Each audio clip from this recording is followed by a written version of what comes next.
Please welcome MLB insider, Mr. Jon Heyman. Hey, John, how are you? I'm good. How are you guys doing? Good. Listen, if you don't follow John on Twitter, you should, because yesterday you sent the place off the map, specifically here in the city of Toronto, with the Jose Bautista news that he was indeed talking with the Toronto Blue Jays again. First of all, what happened yesterday with Jose Bautista? How did this whole thing come around, and what do you know about where he's at and where the Blue Jays are at? Yeah, well, I know that they met with the representative for Jose Bautista. Talked late last night with somebody involved in that, and they kind of played it down and tried to suggest that it was mostly about Chris Iannetta, which I think Toronto is interested in bringing in a backup catcher for Russell Martin. But as far as we know at this point, they've just had a meeting. It's just a consideration. I don't know how strong a consideration. It surprised me. I thought that ship had sailed, but a lot of things change in a market. You never know where the market's going. Who thought that the closers would be worth 80, 90 million, and they will be when we see. And the sluggers would, for the most part, have trouble finding work, at least early. Which is indeed the case, and we'll get to that market, which has shifted or evaporated, and I think teams are being a lot smarter when it comes to that position due to the abundance on the market. But the Bautista thing's interesting. Was it Bautista's people that approached the Blue Jays, or did the Blue Jays once again re-engage with Bautista? I'm not sure, but I do think that the Blue Jays are scrambling a little bit to try to figure out what to do about the outfield situation. I think they're a little bit frustrated with the Fowler situation. That's the guy they really targeted, left-handed hitter, real good defender, obviously coming off a good year, had that 393 on base percentage last year.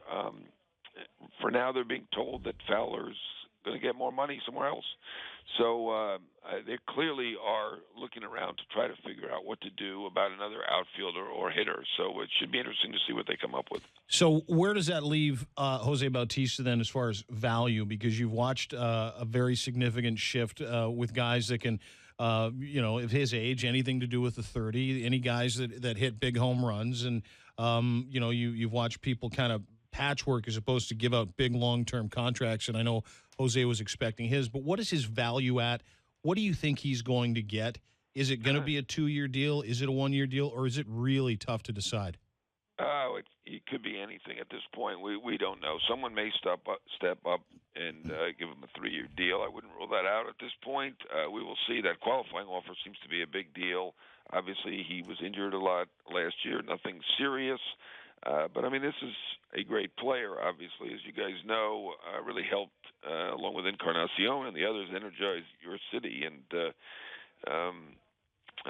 the Blue Jays drew more than anybody last year, and part of that, are those two guys. Mm-hmm. So, I'm not ruling anything out at this point. It's early in the game, but, it's just his timing just wasn't good. Obviously, if he had been a free agent the year before, he might have gotten that $150 million or whatever. Mm. Yeah, it's an unbelievable shift when it comes to Jose Bautista, for sure. Jon Heyman, our guest, MLB insider for the MLB Network, in today's Knuckleball. John, briefly, though, in the capacity with which we've heard the Bautista rumors, one of the ones that you talked about yesterday was his meeting with the Baltimore Orioles and rumors that, well, his agent was saying they're meeting with the Orioles, but the Orioles basically said, hey, from what I understand from you, listen, our fan base doesn't like you, so we can't sell your jerseys. Is that correct? Yeah, I think there was probably several factors there. That was one of the factors, but they're honest. And, obviously Bautista, is not loved by the opposing teams, or at least the opposing fans. He's,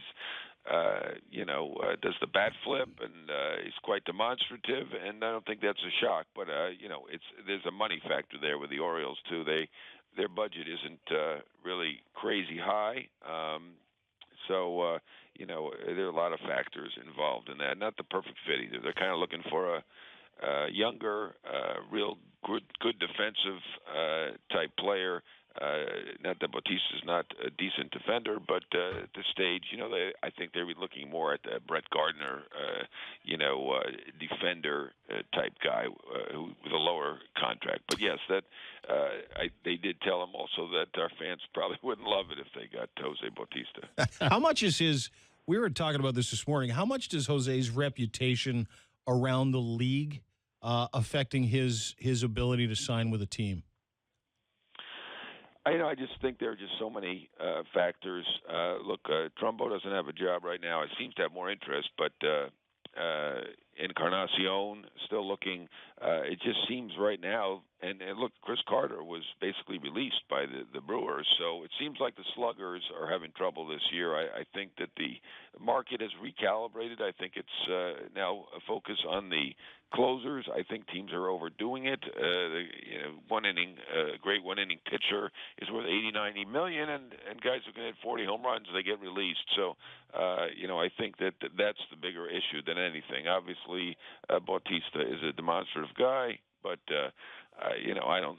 I think he's a guy who is just an incredible competitor, and there's a lot of positive to be said for him as well. So I think that would be silly if there was a factor.